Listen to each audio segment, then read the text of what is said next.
जानेंगे पोलिनोमियल का next exercise study करने के लिए जीरोज ऑफ पोलिनोमियल के बारे में।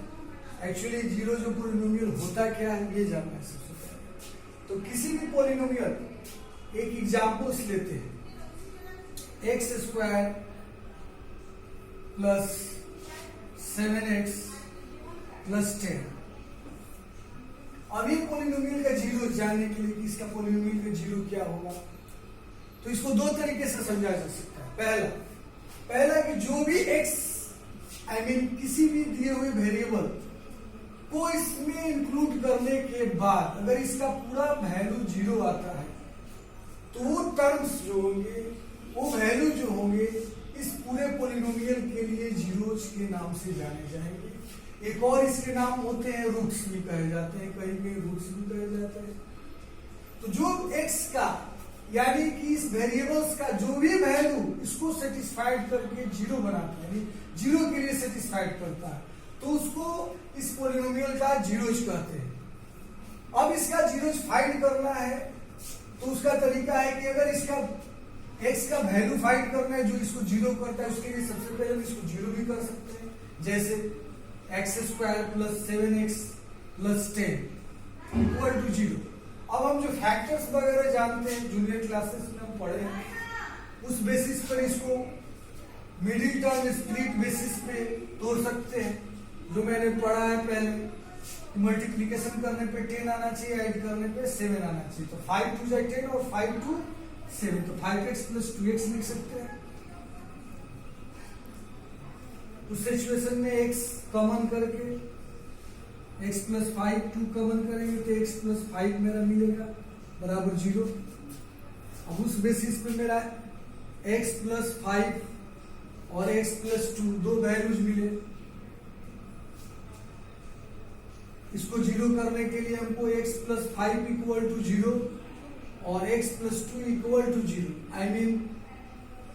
x इक्वल टू -5 और x इक्वल टू -2, यानी ये दोनों वैल्यू इसको जीरो कर सकते हैं। जैसे हम इसमें x का वैल्यू -5 को शिफ्ट करेंगे x की जगह पे, तो पूरा ये वैल्यू मेरा जीरो हो जाएगा। -2 को भी उसी में यहां शिफ्ट करेंगे तो पूरा वैल्यू मेरा जीरो हो जाएगा।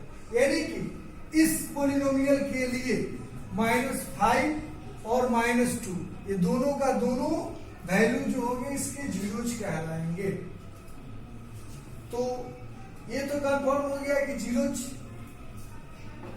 पोलिनोमियल के लिए कैसे फाइंड करेंगे या फिर जीरोज का मीनिंग्स क्या होता है। अब आते हैं कुछ 2.2 में पहले क्वेश्चन की तरफ बढ़ते हैं, जिसमें एक पोलिनोमियल दिया हुआ है और उस पोलिनोमियल में x के डिफरेंट वैल्यू दिए गए हैं।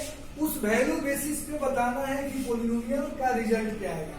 तो पहला गिवन पोलिनोमियल, जिसको शॉर्टकट में हम जीपी कहते हैं, दिया हुआ है 5x minus 4x square plus 3। ये मेरा दिया हुआ पोलिनोमियल है।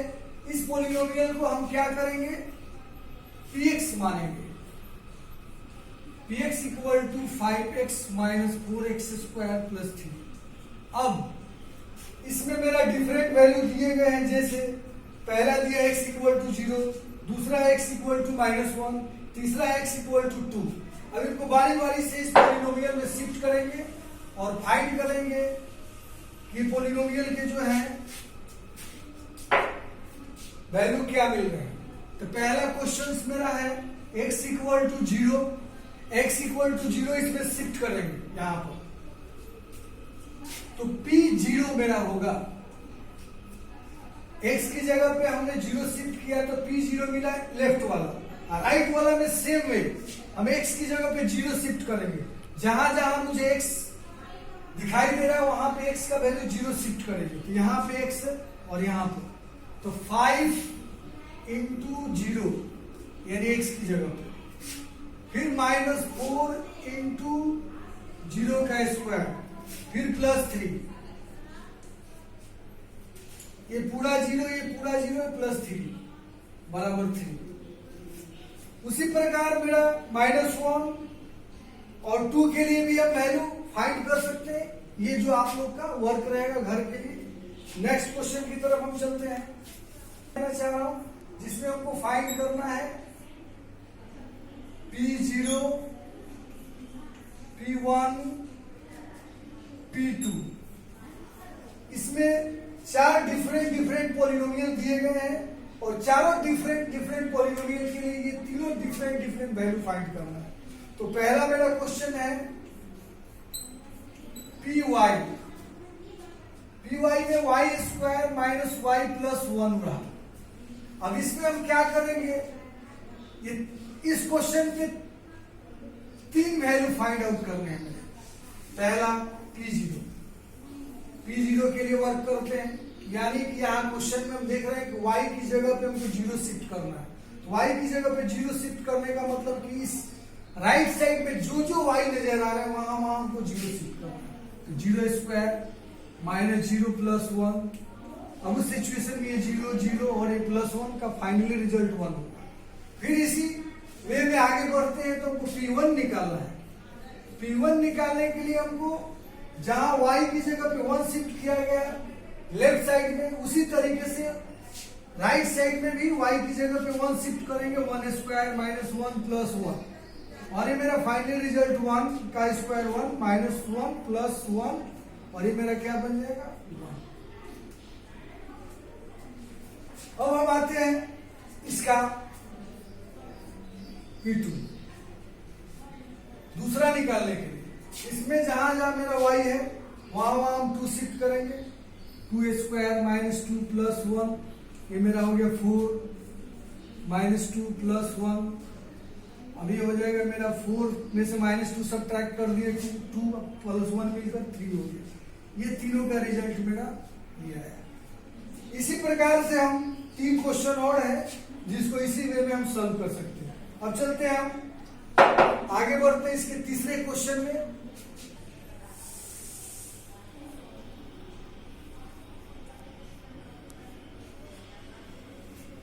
यहां पे क्वेश्चन है मेरा verify whether the followings are 0 of the polynomial.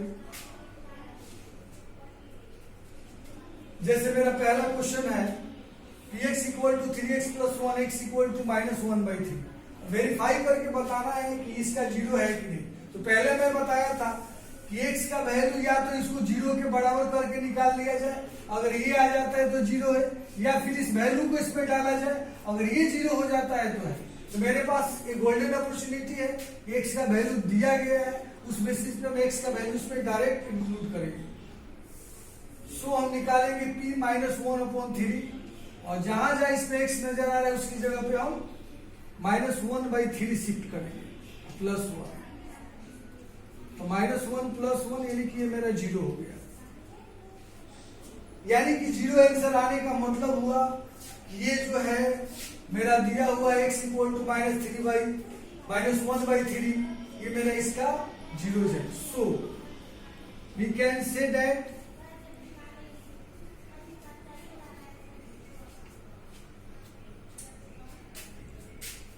x equal to minus 1/3 is a 0 of px का 0 है। वैसे आगे बढ़ते हैं इसके 4 नंबर क्वेश्चन की तरफ।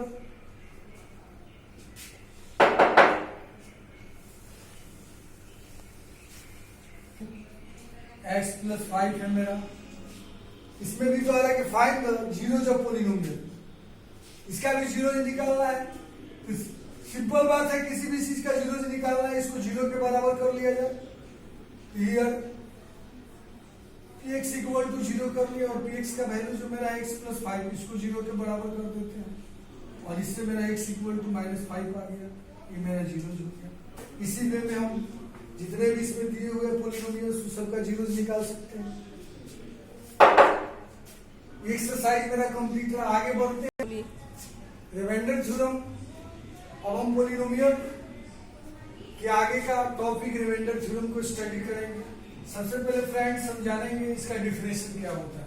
तो डिफिनेशन में मेरा दिया हुआ है let px be any polynomial of degree greater than और equal to 1 and let a be any real number, यानी कि बता रहा है कि px एक ऐसा पोलिनोमियल होना चाहिए जिसका पावर जो होना चाहिए, डिग्री जो होना चाहिए, हाईएस्ट पावर 1 होना चाहिए या 1 से बड़ा होना चाहिए, और साथ साथ में एक ए रियल नंबर है वो इंक्लूड रहेगा। अगर px को, if px is divided by the linear polynomial x minus a, अगर px को एक linear polynomial x minus a से डिवाइड किया जाता है, उस सिचुएशन में मेरा रिमाइंडर ये होगा।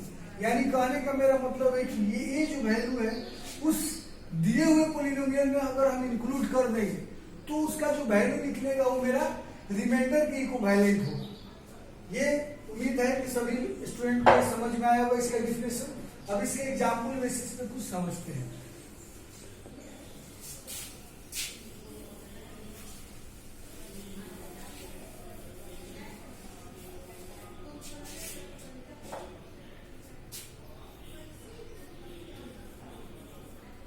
लाइक है, जैसे मैंने लिया कि px equal to x square plus 6x plus 7 is divided by x minus 3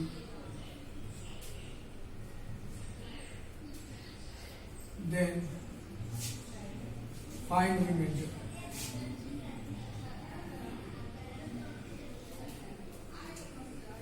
ऐसे तो जनरली हम x माइनस 3 से इस पोलिनोमियल में डिवाइड करके भी रिमाइंडर फाइंड आउट कर सकते हैं, लेकिन मेरा स्पेशली एक रिमाइंडर थ्योरम बना हुआ है उस बेसिस पे।